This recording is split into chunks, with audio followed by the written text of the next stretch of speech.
All right, we're going to go ahead and get started. I would like to just go ahead and thank the National Association of African Americans in HR for letting me be a part of their professional development program this month. And we have a treat for you all. Today, we're going to be focusing on new ways to reduce employee turnover. That is an issue we all face, especially in today's market where the unemployment rate is very low. And so we want to figure out how we can keep our good employees and how to prevent them from leaving. So new ways to reduce employee turnover. Before we get started just in that, let me take care of a few housekeeping things. If you look to the right of the screen, you should go ahead and see the chat box. You can enter in your name, enter in a question you have for me. I am monitoring those, so just let me know if you have any questions throughout the presentation. Go ahead and start entering your questions, your comments into the chat box. Great. All right. So everyone's hearing me fine. Glad to hear that. All right.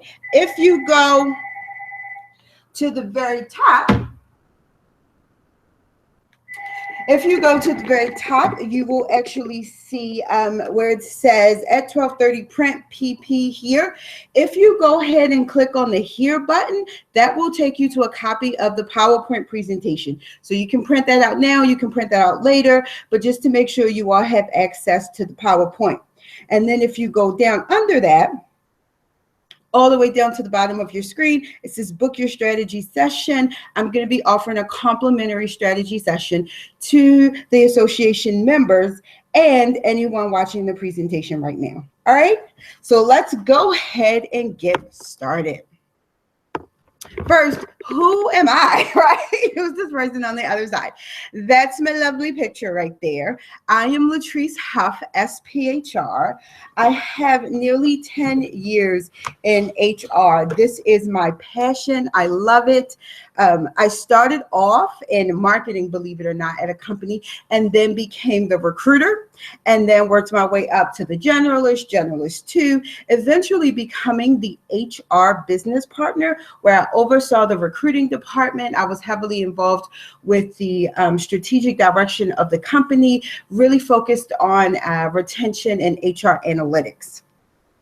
I specialize in strategic HR. A lot of the things I'm going to tell you about are scientifically proven, are different ways to think about HR's role other than operational and tactical, as more as a strategic business partner. I also focus a lot on retention, recruiting and retention. Those are definitely my specialties, and also career mentoring. I've noticed that on the flip side, not only do companies need help figuring out how to keep their employees, but sometimes employees need help figuring out how to be happy and stay with the company in a position and job that they love, right? I'm also known for giving real-world practical advice to my clients. How many times have you gone to a training or seen a presentation and you're like, that was great, she was a great speaker, and then it's nothing you can use the next day? You go to your office and you're like, oh, okay, and it's nothing you can use. So I really focus on giving practical tips that you can use. All my presentations and trainings have a section called Things to Try Tomorrow. So we're going to get right into it. We have a very ambitious agenda today. I want to make sure that I give you all the best information and that you really leave here with some new strategies and techniques that you can use. So first, we're going to talk about turnover and why you should care, but not just HR. Why would employees care? Managers and senior management care about employee turnover. Then we're going to talk about the 7 real reasons employees leave. Everyone has in their mind why employees leave, but we have scientific facts proven by people who've done studies why they actually leave. Hint, hint, it is not always money, right? Then I'm going to give you 5 retention strategies. One of the strategies we're really going to focus a long time on is the stay interviews, but I'm going to give you 5 overall strategies. We're going to do a summary. I'm going to then give you all some action steps and things you can try tomorrow. We'll talk really briefly about the strategy session, and then I will take questions. So turnover, right? Why should you care? as HR, we know the effects of turnover. We already know the effects on the culture, on employee morale, right?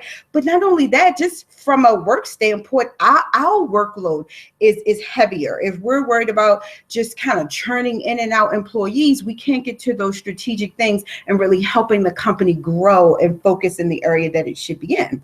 Employees care about employees care about turnover because most of the time those employees who are left there are picking up the slack of the work, whether someone leaves voluntarily, involuntarily, layoffs, whatever the case may be. Those employees left behind are almost expected to put up the bulk of the work. And then what you then have is these employees getting stressed, they have lack of work-life balance, and they eventually leave, and it's a vicious cycle.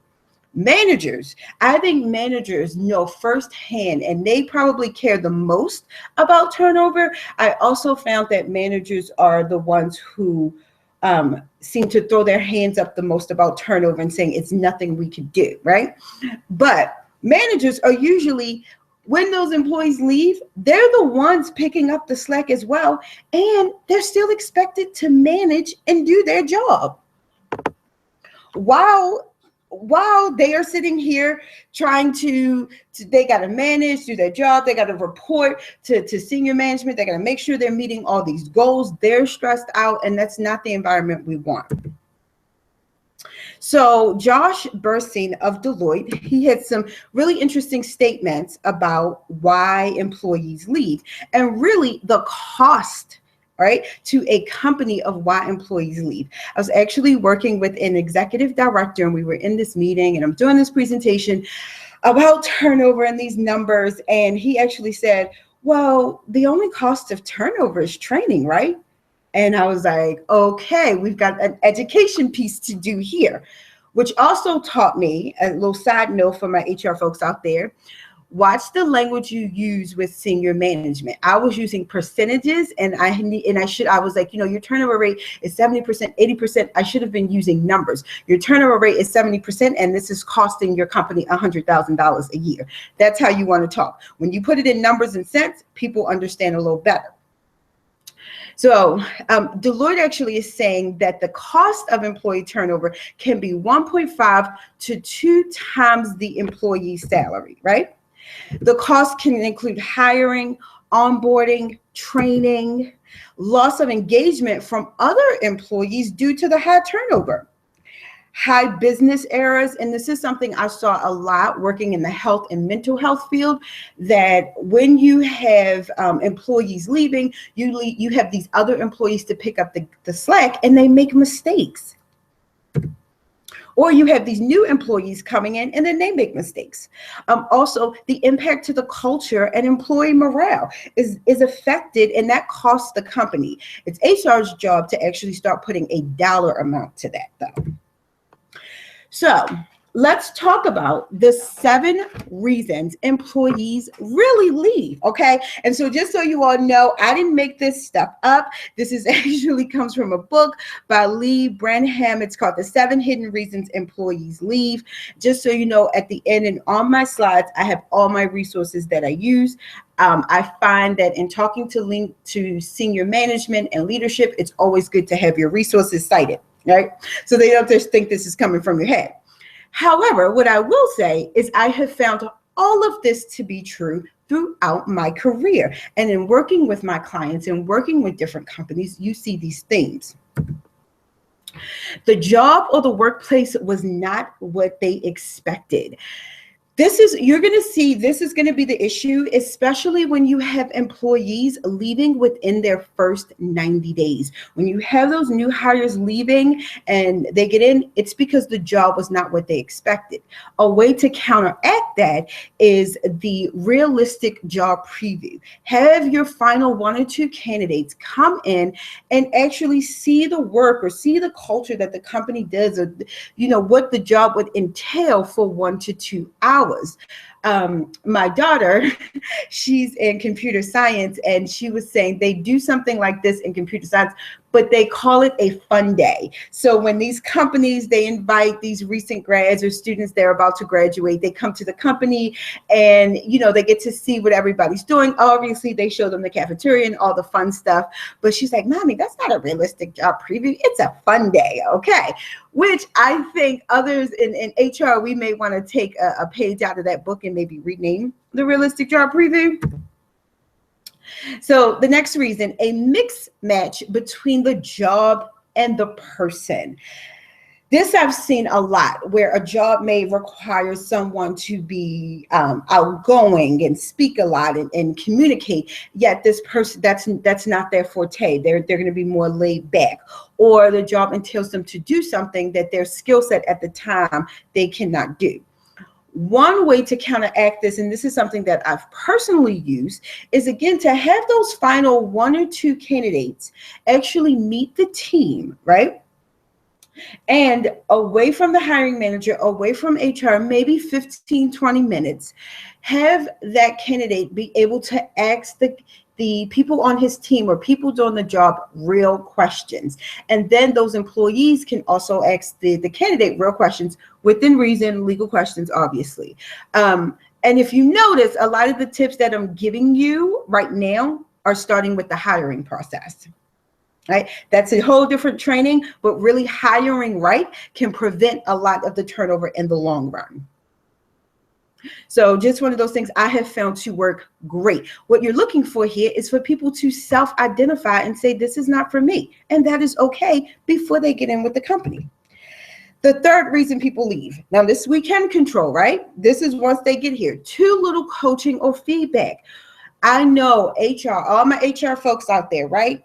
We know about onboarding. We probably have orientation set up and things like that, but are we making sure that those managers are properly giving coaching and giving feedback and onboarding these employees? Fourth reason, too few growth and advancement opportunities. This is what you're going to see when you start to see people leaving at that 1 to 2 year mark. That's really them saying, hey, I don't see any growth here. I don't see any advancement here. So when you see that, sometimes it's very few companies that don't offer any advancement, right? Sometimes those employees just don't know what those opportunities are. So everything I'm giving you all, these are things HR can really combat and work with managers to correct these issues.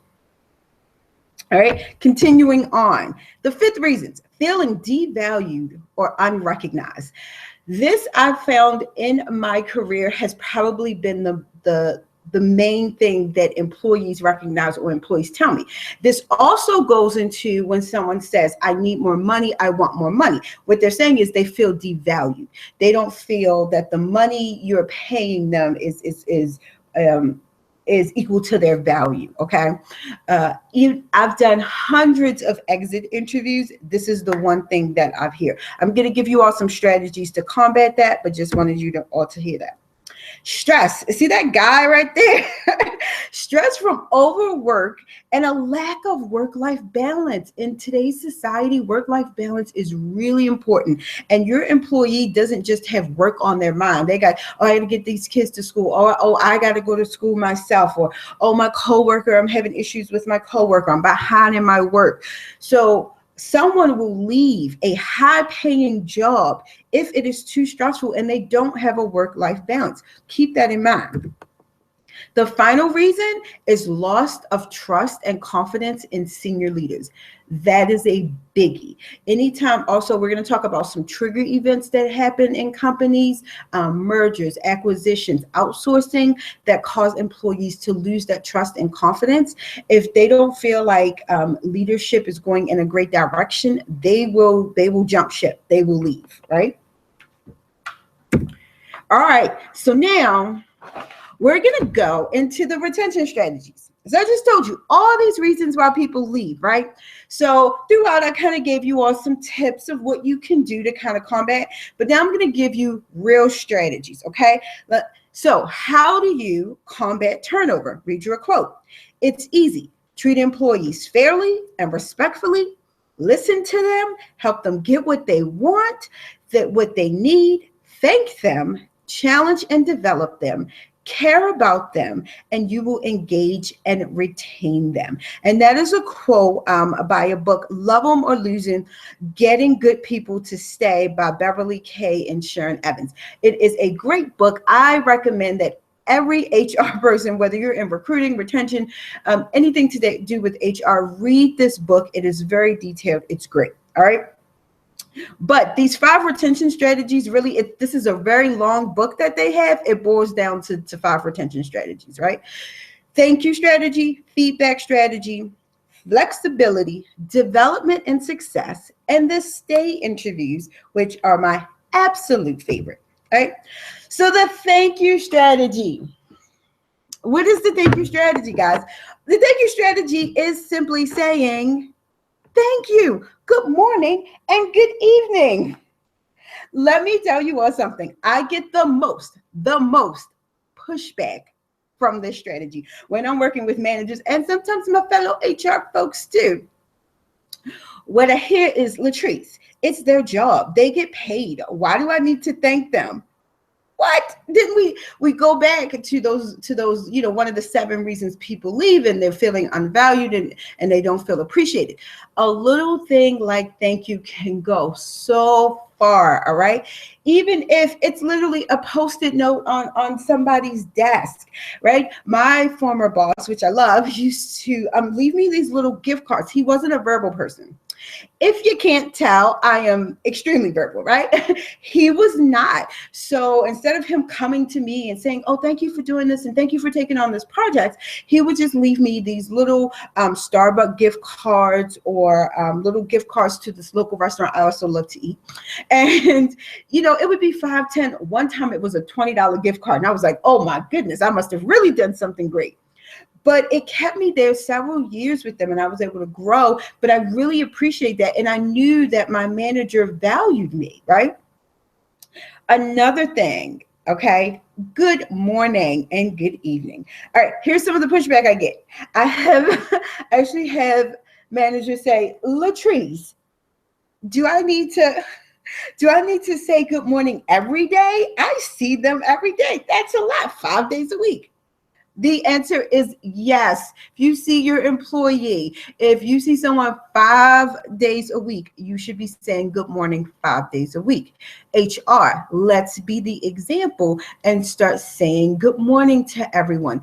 Even if you don't see them, email the managers. Good morning. How's your day? How's everything going? Right? I get a lot of pushback from this good morning and good evening. But let me tell you all how important this is. Let me tell you a story. Again, I've done hundreds of exit interviews. A few stand out. And it's definitely when employees tell me my boss doesn't like me. So I had a great employee. He had just finished his master's degree. He really wanted to stay with the company. And he was giving me very generic answers of why he was leaving. We had opportunities there for him. So he finally just said, Latrice, my boss doesn't like me. And I said, why do you think your boss doesn't like you? And he looked at me and he said, because she doesn't say good morning or good evening to me. He said, she'll walk right past my office and won't even speak and won't say anything. And for years, he had been there, maybe like a year and a half, almost 2 years. And he had internalized that as she does not like me. So it's more behind the thank you, the good morning, the good evening than just, oh, I don't have time to be nice. It's more like, do you have time to retain this great employee? It is the simplest, easiest, cheapest thing you can do. It's one of the main things I get pushback on when I talk to managers about the thank you strategy, right? They think it's silly. They think, oh, why do I have to coddle my employees? But it's not. It's showing them that you appreciate them, that you value them. Even if you just have a little note card that says, thank you and good morning. If you're not a verbal person like myself, right? You can get some cards from the dollar store to say thank you. All right. The next strategy, the feedback strategy. Let me tell you, and I read in an article, it said the worst thing a manager in HR could ever do is not give feedback. Not only do you need to give feedback, it needs to be consistent. Let me tell you what consistency is not. Consistency is not your 30-day evaluation, and then your 1-year performance evaluation, and every year, after that. That is not consistent feedback. That's not what we're talking about here. What I'm talking about, consistent feedback, can be as much as every week, can be as much as every time that person does a project or turns something in. You as HR need to be teaching the managers how to talk to the employees, how to coach them, how to give them constructive feedback that's going to help them in the long run. Right? So part of feedback, right? You've got negative feedback and you have positive feedback. So what do I mean here? Your feedback should not always be negative. It shouldn't be, and I know this is some of the feedback I hear is managers in HR are always so busy, they're putting out fires. So then the only time when they are giving feedback, it's mostly negative because you're putting out these fires, someone did something wrong and you have to correct it. Well, that builds up resentment. If every time you're bringing someone into your office, you're saying something negative to them, you're telling them what they did wrong, that breeds resentment. And again, it's going to make them feel undervalued, underappreciated, and they're going to eventually leave, when these could be very correctable problems. Or as a manager in HR, we think that we are giving them this constructive feedback, not realizing it's all negative that we're giving them, right? On the flip side, you don't want to be one of these people who only give positive feedback. When you only give positive feedback, you're also doing a disservice to the employee. I'll tell you another story. I had a manager. She was a new manager. She was supervising someone older, and she didn't want to be disrespectful. She didn't want to be rude. She only gave positive feedback. The employee was messing up on their work. It was an entry-level position, but it was an important position. That person was messing up on their work, not doing their documentation, not turning things in timely. So what started happening was that manager started doing the work for the person, never giving her the feedback that, hey, I corrected this, never saying this is wrong, you corrected. You fast forward a year and a half later, the manager left. She was stressed, overworked, she left, and we actually had to demote the employee because the employee didn't know their job after a year. And at that point, we couldn't go back and start retraining her. We had to demote her. So it is ways to give feedback. You can use the sandwich method. I know we all have heard of it. You give positive, constructive criticism, positive. Here's the thing though, it works. I have seen it work. It's the easiest thing. You can remember it. It actually works, right? Another strategy, the flexibility strategy. This is where I get pushed back by a lot of my HR folks, right? And sometimes senior management on being flexible. So what does being flexible mean? It means you have to be open to different options, right? Maybe you have to be open to job sharing. Maybe you have to be open to making a 40-hour position 30 hours a week. Maybe you have to be open to making, a 5-day-a-week position a 4-day-a-week position if it's possible, if it's not going to drastically affect the company or the team. What else does it mean? Maybe you need to let your employees work from home. Again, if it's feasible, these are just different strategies that you may be able to use in your company or your department. Flexibility is also closely tied to productivity and profits. Sherm actually had an article out citing that companies that offer more flexibility actually have increased profits, right? So we think like, well, how can I monitor if they're really working, if they're being productive? You will know after a few days, after a few tries, if an employee is not returning emails, if they're not doing their work, you'll know right away. Some of these things you can test in small batches and you can implement, right? But the working from home strategy, companies are finding that works amazingly. Your employees are still engaged, but they have a better work-life balance and they like it a lot more.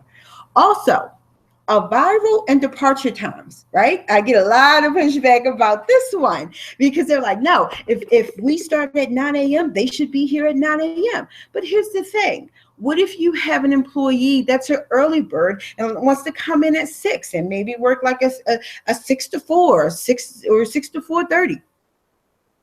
And then you have someone who maybe has to come in at 9:15 for whatever reason, but is willing to stay late, to stay to 5:15, 5:30, 6 o'clock. And they're great employees. Are you going to lose a great employee over 10 minutes, right?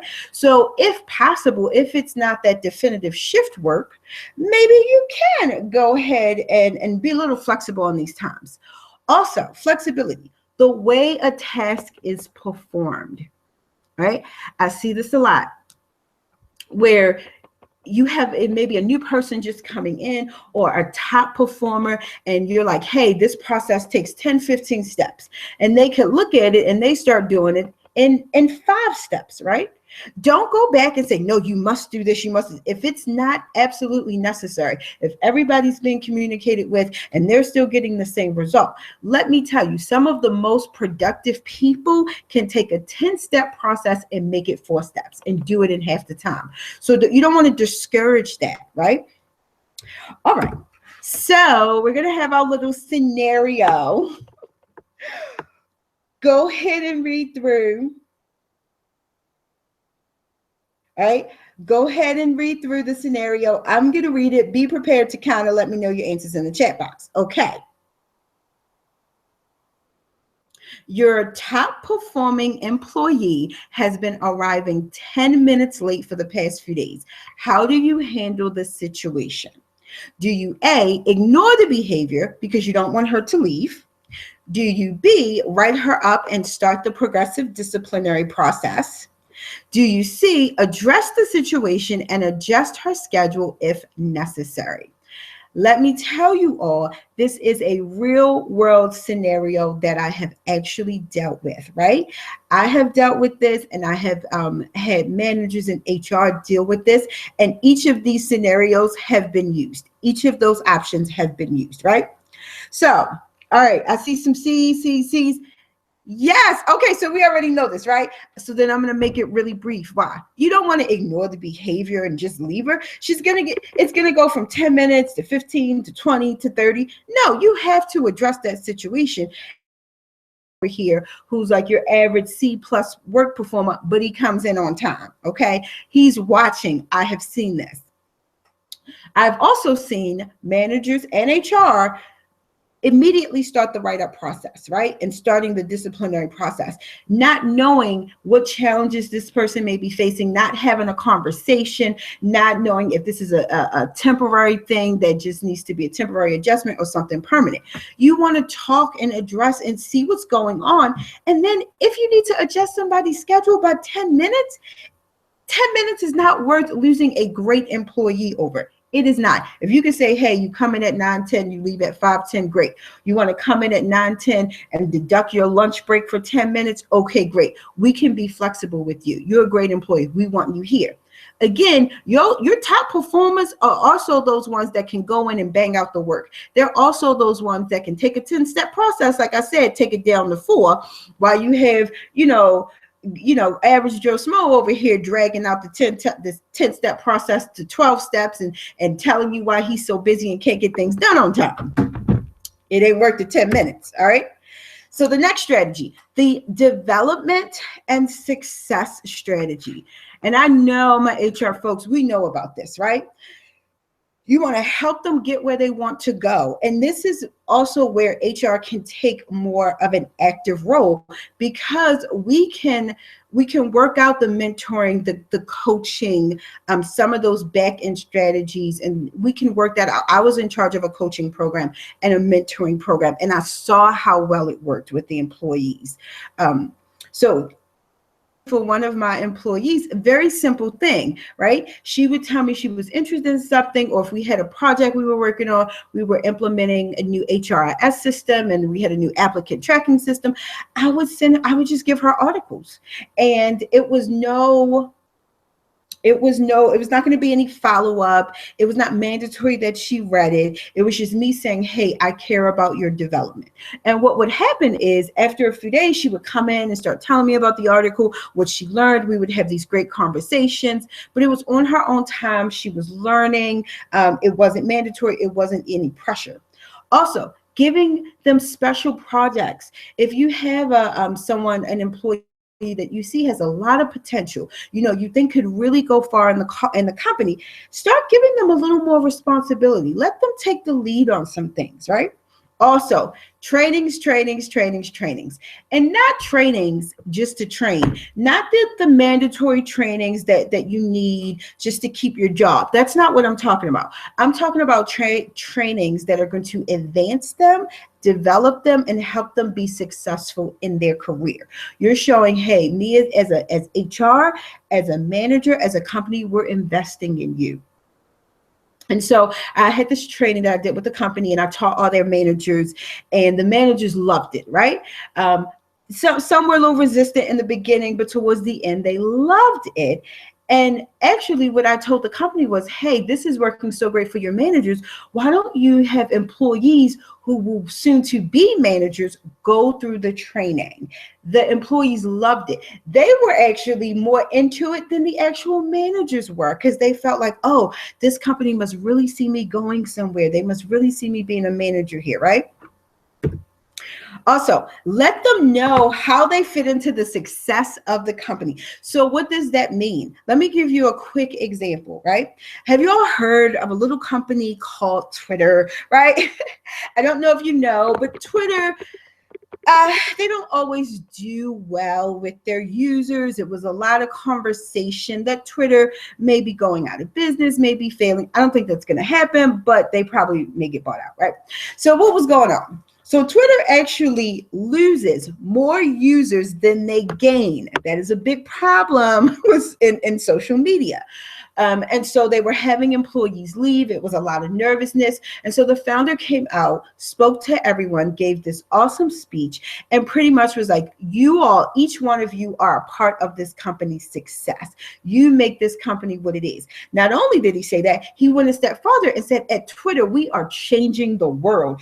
You're a part of this new world order change. What happened? The employees bought into it, right? They took to Twitter and were like, oh, we have the best founder ever. We have the best, CEO ever. I was going to leave, but now I'm going to stay. And you really have to inspire and let them know, from the janitor to that employee sitting in front of that computer all day, to the middle manager, to senior leadership, that they are a part of the success of the company, right? They're part of the mission of the company.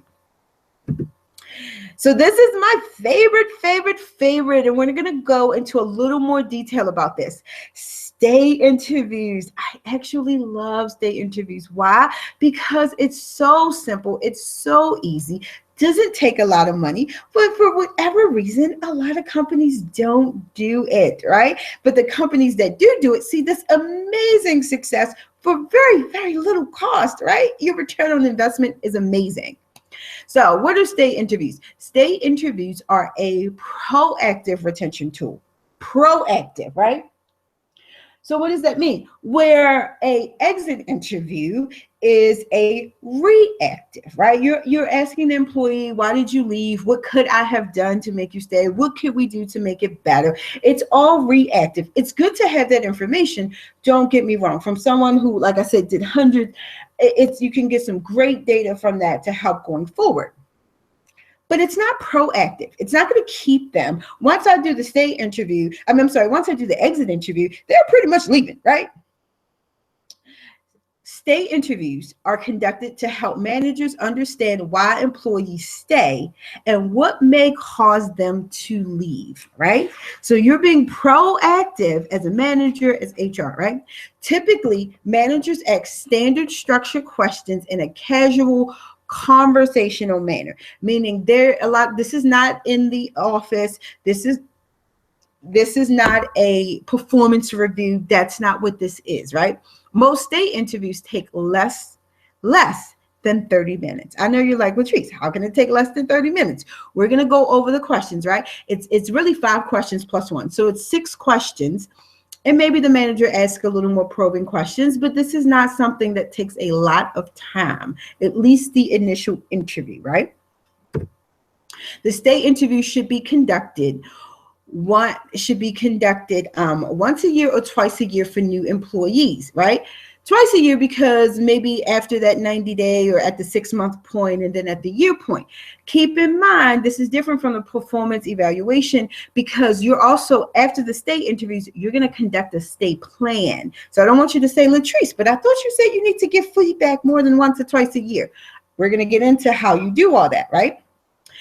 In order, right, for your employee to be honest, you do need trust. But here's the caveat: these state interviews will start to build trust and build the relationship between a manager and an employee. Again, it's not a performance review. If an employee tries to make it a performance review, the manager then needs to redirect and say, hey, that's not what this is really for. We can schedule another time for that.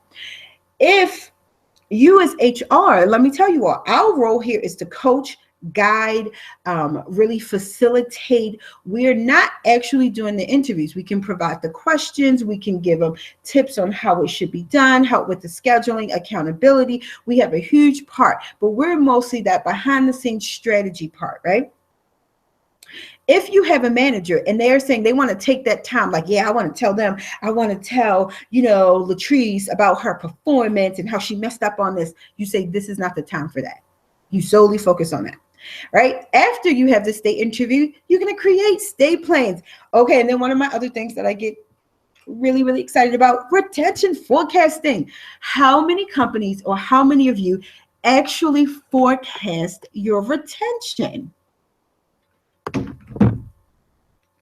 All right, so let's go through these state interview questions. When you travel to work each day, what things do you look forward to? A good probing question. What are you learning here, right? Why do you stay here? When was the last time you thought about leaving your team? And then this is a good one. And this is the manager asking the question to the employee. What can I do to make your experience at work better for you? That last question, that +1, you want to add a question regarding a recent employee survey or things changing in the company environment, like how the employee is feeling about mergers, acquisitions, layoffs, outsourcing. Those are trigger events that can cause employees to lose confidence in leadership in the company. They can feel stressed out and nervous. Those are those trigger events that can cause a great employee to leave who may not otherwise have left. And just so you all know, the state interviews, this a lot came from this guy, Richard Finnegan. He literally wrote the book, A State Interview, A Manager's Guide to Retaining the, I think, Best and Brightest. Great book, very easy to read too. All right. Also, you want to ask these probing questions, right? If an employee said, you ask them a question and they're like, I have too much work or I'm stressed out. You want to ask, okay, well, which 3 assignments give you the most stress? Which things that you think we can get rid of that won't significantly affect your job duties, right? So you still want to ask some probing questions there. It's not a robotic thing. Then we create these state plans created by the employee and the manager together, different from a performance review, okay? You want to have actions that the manager will take. If an employee says, I'm interested in moving to accounting or something like that, okay, well, you want to get more into accounting? What can the manager do? They can give them articles. They can tell the employee about trainings. You also want to have actions the employee will take and deadlines for those activities and dates, another date for you to meet again. And that date that you meet again is not necessarily going to be for the state interview. It's going to be for the follow-up. Retention forecasting. This is great. Okay. This is one of those things you can literally take and move and apply to some different things or take back to your office tomorrow. Retention forecasting. All right. Managers are better at forecasting retention for employees. HR on the side, where I was doing the analytics and things like that, I could see trends. I was a strategic partner. I could look at which department was doing better, which department was doing worse, and I can even say why. But I could not say, Jane Doe is going to be leaving in the next 6 months. I couldn't get down to that level. That's where the managers are. This is where managers and HR work together, right? And the managers want to forecast how long these employees are going to stay and how they're going to complete the next employee survey. You also want to have something on there about their performance rating on the retention forecasting. This is not something the employee is going to see, right? Green, this employee is going to stay more than a year or more, we're good. 6 months to 12 months is like, they're going to be, we got to keep an eye on this person. 0 to 6 months is like, hey, they could be turning in their resignation any day now, right? So retention forecasting, here's a little chart. I got this from HR Soft, but the truth is you can create this in a spreadsheet. And I use spreadsheets when I'm working with my clients, and it's extremely easy to replicate. But you have the manager, you have the rating, you have how you think they're going to stay, and a very brief sentence about the retention plan. Right. And I'm looking at the questions. I have a good question already, and I'm kind of good. I have a Q&A section, but I'm going to answer this right now. So it says, do you recommend the stay interviews be performed with all employees of the team? Let me tell you, when I get to some of the objections, one of the objections I get is that I don't have time. I have too many employees. I actually don't recommend that you do it with all employees. If you have too many employees, you want to do it with these high-performing employees. You want to prioritize. Start with your high-performing employees. Start with your mid-level employees who you think may stay that 6 to 12 months, but with some coaching can really be into the green with these long-lasting employees. And if you even look at the chart, you see, Ralph here, his performance rating is a 2, and he's in the yellow. Would he be my top priority? Probably not. Bert Brown is a top level performer, and he's in the red. Him, I'm going to be focusing on. Even if I was deciding who I was going to do the stay interviews with, I would be using that type. Quick scenario, really quickly, right? What follow-up questions would you ask an employee if they stated they were going back to school? Okay. And let me tell you, this is again a real life scenario, right? Because what happens is I'm sitting there, I'm in HR, and they're like, Latrice, I'm going to need a job rec for this position. And I'm like, why? They're like, well, because Sarah said she's going back to school. Well, what else did Sarah tell you? Here's some questions you should ask. In today's world, 2017, you got to ask, are they going back to school online or in person? That makes a big difference. A lot of my classes were online. Are they going to go to school full-time or part-time? I can tell you from my own experience and working with other people, some people can go to school full-time and work full-time and still be productive at work, right? If they can't, can they work on call? And another probing question, ask them what type of job do they want after graduation, right? All right, now we're going to get into the objections. Like I said, objections that I hear a lot, especially from managers, is that they don't have time for this. At Latrice, I don't even have time to do 20, 30 minutes and then stay plans, and I just don't have time. My response to that is you don't have time not to do this. Think about how much time it's going to take to find a new employee, to train that employee, to get them up to speed. In the meantime, while it's that gap, you're going to have to do that work, or you're going to have another employee that's going to do that work, and they may get burnt out, and then you're starting the cycle all over again. Another thing I hear, that's HR's job. And I tell them, HR's job is to be strategic and help come up with these strategies and help implement to an extent, right? We do not fully do the stay interviews. This is not HR's job. We are there to facilitate. We are there to coach, to train, to hold people accountable and to follow up. But it is actually not HR's job to conduct the stay interviews with the employee. It is very important that the manager does that so that they are building this relationship. They're going to have a better way of forecasting on that niche level as well. Right? Too many employees. I hear this all the time. Oh, I've got too many employees. And it goes back to what I said. Then you prioritize. Maybe you don't do the whole team, All right. Another one, nothing will change. And I know my HR folks, we hear this every time we try to implement something new. Every time, oh, nothing's going to change here. This is the same old. My solution to that is what I do. Then instead of giving people these large tasks, I give them small little tips and tasks they can implement very easily and that they have control over. I say, hey, why don't you just have the state interview with one employee, whoever is your easiest employee, and then go from there. Or sometimes I don't even call it a state interview. I'll say, well, why don't you take this person out to lunch and have a conversation with them? Things that they can control that are very small, and then they can start to see the changes, and managers will be more likely to implement more and more things.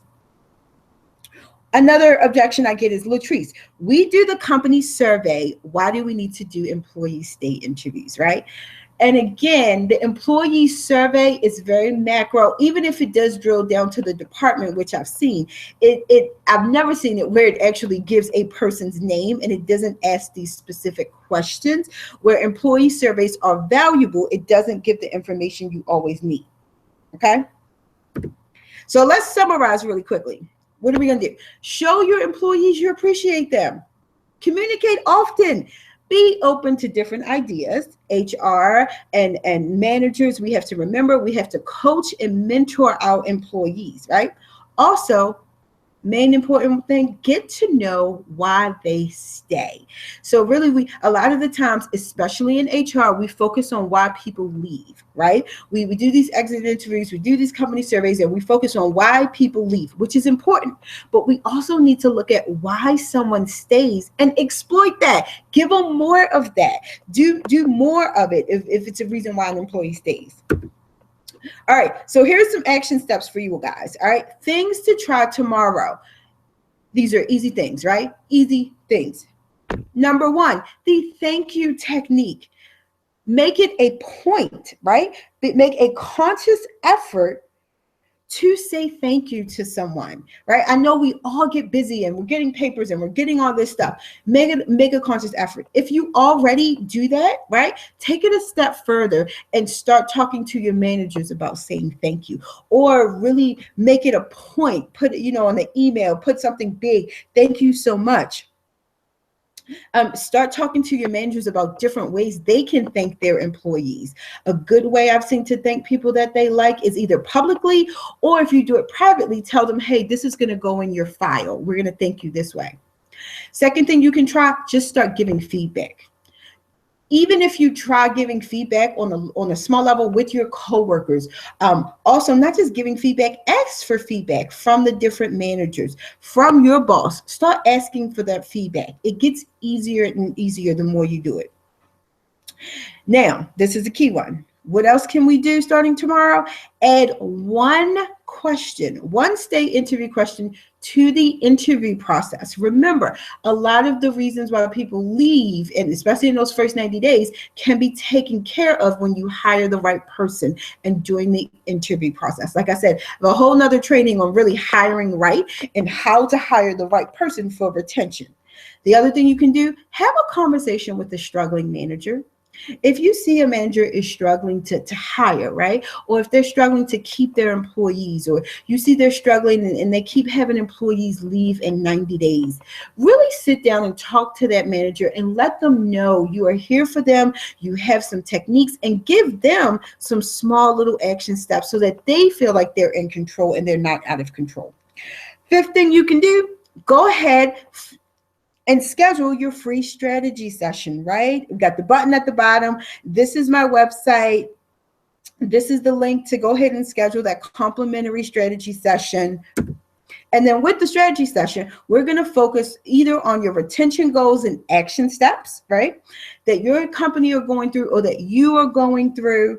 It's confidential. It's a gift for the attendees of the webinar and the NAAA HR members, right?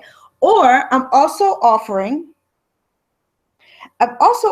if you want, a career strategy session. Like I said, as a career mentor, I see people who, they just need some tweaks, some guidance on how they can find a career, a job that they love and that they can stay with and be happy. So this is where you want to schedule that at. going through, we just have a little bit more time left. So I'm seeing if we have any questions. All right, so we have a couple of questions. So would a climate survey be a justifiable substitute for the stay interview? Again, no, we've in the book they go a lot into the comparisons for the different types. Again, the stay interview is a little different. It's actually very different from the climate, right? The stay interview, it's drilling down. It's not just getting to these questions, you're building relationships, you're building that trust. Then you're going back and you're creating these plans, right? And then that manager is forecasting with HR's help, and it's very niche and it's very broken down. And again, it gives the managers more control. And studies have shown that when employees like their managers, they score everything else more favorable. So if I like my manager, I'm gonna score my salary more favorable, right? Because I like my manager. I have that trust. Another question, and this is one that I always get, right? So I'm going to give this to you all right before we close, is Latrice, what if my employee wants more money? That's what I get a lot. What if they want more money? Here's the deal. If your employee wants more money, it is your job as HR, as a manager, right, to verify that they are making a decent wage, right? That they're where they should be. But also listen to what they're telling you. Are they saying, I don't feel valued, I feel underappreciated? Check and see if an employee is where they should be as far as salary, then it's something else going on. If they're not, it is up to HR to work with the managers and see what can we do to get this person's salary where they want to be. And if it's a couple $1,000s, that's not going to break the company, to be truthfully honest. So kind of think about those things, like, this is what I get back, like, oh, whoa, my employee's gonna say they want something that I can't give. But it's ways to get around things. It's ways to probe and really see, what are they really asking me, right? So I wanted to show you this. This is my references page. If you want to see those articles, things I was talking about, slide share, some of the books that I mentioned, it's all on the PowerPoint as well. And then here is my final page, helping HR to retain top talent, all my contact information. Also, be sure to connect with me on LinkedIn. It's Latrice Huff, SPHR. Be sure to connect with me. We can chat, whatever you need. All right. No questions coming in. So I'm going to say thank you all again for allowing me to present to you all and be a part of this wonderful organization. I just love it. If you think of any questions, any comments, feel free to email me. I love hearing from people. Oh, we got some great comments here. Thank you. Great. All right. Again, just closing out, thank you all so much. Don't forget to sign up for that complimentary strategy session, whether you want to focus on retention strategies or a career strategy. All right. Have a good day, everyone.